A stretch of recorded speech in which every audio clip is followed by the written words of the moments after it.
Hi guys, I'm Justin Calvert with GameSpot.com. I'm here with Dan Ciappini from our Australian office. Only get to see this guy once or twice a year.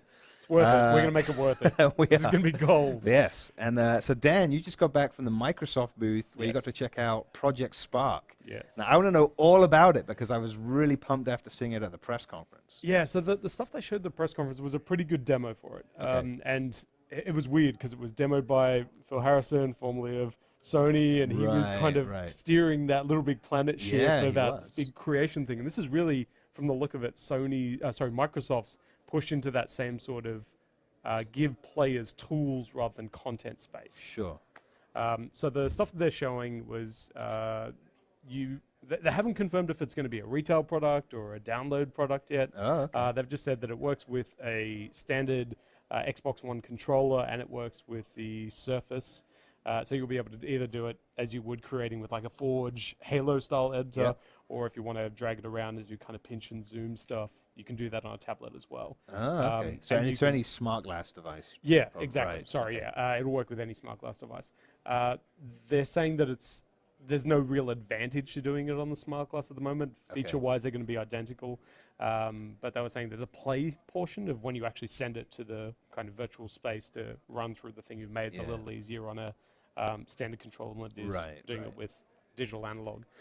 The stuff they're showing off here is they're still a little bit cagey. There's almost a free-to-play style model around the items that'll be in games, and they're going to be a mix of individual elements and pre-created items. So they showed off a house, for example, and you can kind of de-evolve the house, I guess. You can deconstruct it and take any of the elements off and use them in isolation So like as the well. door or Yeah, the so if you've window got a door or or- window, Okay. and I think they showed during the press conference there was a kind of monster that was made out of houses. Yes, that thing was awesome. So the big thing is that you'll be able to download elements from other people.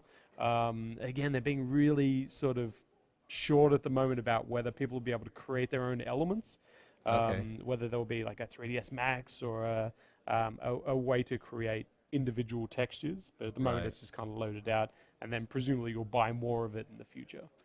Okay, so it sounds like, yeah, it sounds pretty similar to, there was a browser-based thing a while ago, I guess it's probably still running, called Game Globe. I don't know Yeah. if you're familiar with it, but that was, the tools look kind of similar, and I think that had some kind of free-to-play model where you could earn credits or buy credits, and you'd use that to then buy cool items that you would use in your own creation. Yeah, and again, they're saying kind of DLC potential to be able to do maybe like item packs, Right, to like add new themed stuff. packs, Yeah, maybe licensed theme packs, exactly. stuff like that. You know, this is a really open, broad platform, and I think half of the value is in this is that you can either build from a totally blank slate and say I'm Right. going to draw around really easily and just kind of form the world, or the like the Microsoft press conference demo. There's a pre-formed world, and you can just decide the day.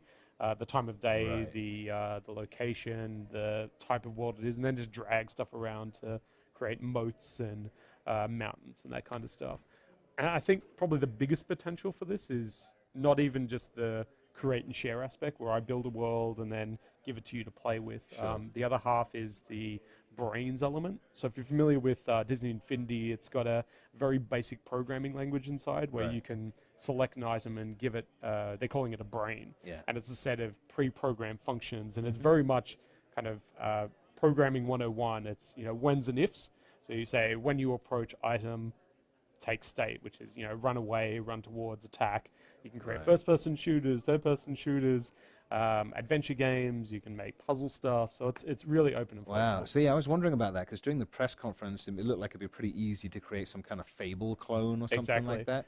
But then they real briefly showed, you know, kind of retro-looking shooters and Yeah. stuff like that. So I mean, are they showing any of that really? No, it's a really quick demo. I think there's Okay. a lot probably in here, and they're Right. struggling for time with let's get this line moving and still show as much as we can. I think probably the other really big opportunity, and on Fable, it almost feels like the next Fable could just be this Right. build your own adventure game where you know, you create your own world. Or potentially, again, they're not talking about it, but I asked some questions about whether you could sell items to other users if you Ooh, created like something. Steam style. Exactly. Team Fortress 2. And there's, you know, they're like, we're not making any announcements about that right now. And I guess it'd be a legal man. minefield if you download someone else's item and then modify it and then resell it to another user. Does Microsoft take a cut? Do you get the whole thing? Yeah. Does the Xbox One even support that kind of functionality? I guess if you, yeah, because Little Big Planet does something similar where I can make items and share them, and then I can then decide whether or not other people are able to Yep. use them and share them themselves. But you've and stuff never like been able that. to charge another Exactly. player. Yeah, that's the difference. Is now there's money involved. Or even just like a theme park thing where you build a world and you charge people entry. You know, there's a million Right, options right. here. And I think the other one as well is this could be a huge opportunity for, you know when developers make really great single player games and like someone at the publisher maybe decide we had to throw in a multiplayer mode, so they threw in this kind of crappy thing over the top. Rather than have to build all of the tools, if this has already got a share platform opportunity, could Right. this even be a world builder and like mod tools for every game that wants to adopt it? And Microsoft could Wow. continue to evolve it. And then I guess the only concern would be that if the tools are flexible enough, you'll never get two experiences that are quite the same. And developers Right. could create the assets, whereas users maybe couldn't.